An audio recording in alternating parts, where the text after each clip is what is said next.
तो गाइज आपके मन में चलने वाले सवालों के जवाब लेके एक बार फिर से आ चुका है let's Hindi percent questions universe.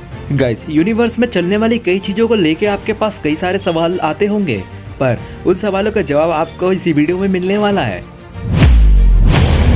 तो गाइज हालांकि हम बचपन में जाना करते थे कि ब्लैक होल काफ़ी ज़्यादा खतरनाक चीज़ होती है। ये दूर से भी किसी भी बड़े से बड़े ऑब्जेक्ट को अपनी तरफ खींच लेता है। ब्लैक होल पे ये डिपेंड करता है कि आप इवेंट होराइजन के कितने करीब हो। आप इमेजिन करिए कि आप एक स्पेस क्राफ्ट में बैठकर कहीं स्पेस की सैर पर जा चुके हैं। वहाँ पर एक ब्लैक होल है, पर आपको नहीं पता है। ब्लैक होल आपको दिखाई भी नहीं देगा। ब्लैक होल आपको तभी दिखाई देंगे जब वो किसी लाइट को अपने अंदर खींच रहे हो, क्योंकि ब्लैक होल पूरी तरीके से डार्क होता है। वो आपके पास से कब चला जाएगा ये पता नहीं चलेगा। आपकी स्पेसक्राफ्ट की दूरी इवेंट होराइजन के जोन से जितनी ज़्यादा दूर होगी आपको कुछ भी नहीं पता चलेगा।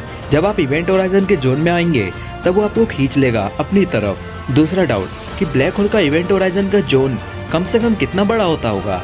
तो गाइज अब ये डिपेंड करता है कि उस ब्लैक होल की साइज कितनी है, क्योंकि यूनिवर्स में घूम रहे ये दानव, इनकी साइज इनके ऊपर डिपेंड होती है, क्योंकि जितनी बड़ी इनकी साइज होगी उतना बड़ा इनका इवेंट होराइजन जोन होगा। जैसा कि आप लोग जान रहे हैं, दिन पे दिन बढ़ रहे पोल्यूशन और पेड़ों की कटती संख्या के कारण अर्थ का एनवायरनमेंट काफी ज्यादा तेजी से खराब हो रहा है। सर स्टीफन हॉकिंग का भी यही कहना था, इंसान अपने अंत का कारण खुद ही बनेंगे। उन्होंने दो थ्योरी दी थी। पहला, एआई आर्टिफिशियल इंटेलिजेंट। एआई मतलब आर्टिफिशियल इंटेलिजेंट, ऐसी मशीन जो सोच सकती है, समझ सकती है, बस उसके अंदर फीलिंग्स नहीं होती।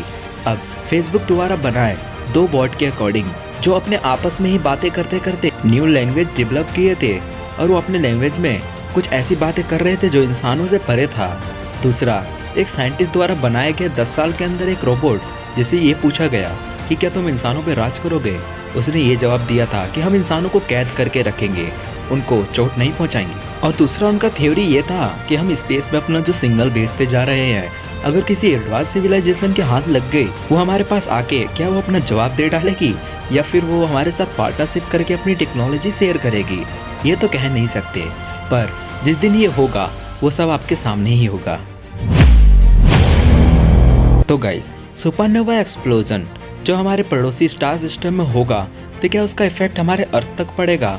गाइस अब वो डिपेंड करता है कि वो स्टार्स कितना बड़ा था। अगर उससे छोटा होगा तो हमारे सोलर सिस्टम का कुछ भी नहीं बिगाड़ पाएगा, और फिर अगर वो हमारे स्टार सिस्टम सन का काफ़ी ज़्यादा बड़ा होगा, यानी 2 गुना या 3 गुना, तब वो हमारे सोलर सिस्टम के साथ साथ बाकी सोलर सिस्टम के प्लैनेट्स की ऑर्बिट से हटा देगा।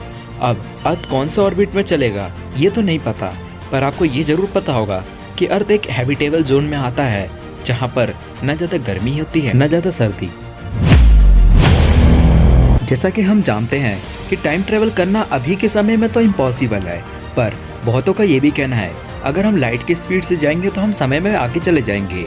ये थ्योरी भी एक हद तक सही है, पर आज तक ऐसी कोई मशीन नहीं बनी है जो कि टाइम ट्रेवल कर सके। पॉसिबल है तो सिर्फ एक जरिए से, ब्लैक होल, क्योंकि इसके इवेंट होराइजन के पास जाते ही आपके लिए समय धीरे हो जाएगा, बाकी लोगों के लिए समय नॉर्मली बीतेगा। जैसे कि आप इमेजिन करिए, आपकी उम्र 8 साल है, आपके दोस्त की भी उम्र 8 साल है, आप एक ब्लैक होल के पास से होकर आ रहे हो। आपको ब्लैक होल के पास से आने में 8 साल हो गया। जब आप अर्थ पे आओगे तब वो देखोगे तो आपके फ्रेंड की उम्र 80 साल बीत चुकी होगी और आपकी उम्र 16 साल ही हुई होगी। ऐसा क्यों होता है? क्योंकि ब्लैक होल के पास से लाइट भी नहीं बचता, इसलिए वहाँ पे समय बहुत धीरे चलता है। क्या आप जानते हो कि हमारी पृथ्वी सूर्य का चक्कर लगाती है और चंद्रमा पृथ्वी का? और आपको ये पता है कि हमारा पूरा सिस्टम किसका चक्कर लगा रहा है? हमारे मिल्की वे के बीचों बीच एक सुपरमैसिव ब्लैक होल है जिसका नाम सेंटोरिस ए है। आपके कुछ ऐसे सवालों के जवाब मैंने दे दिए हैं जिसके जवाब आपको और कहीं ढूंढने की जरूरत नहीं पड़ेगी। अब मैं आपको एक सवाल देता हूँ, कमेंट करके जरूर बताना। हमारे सोलर सिस्टम में कोई एक प्लैनेट का नाम बताओ जिसके सबसे ज़्यादा उपग्रह है। कमेंट में जरूर बताना, आपके कमेंट का मुझे हमेशा इंतजार रहता है।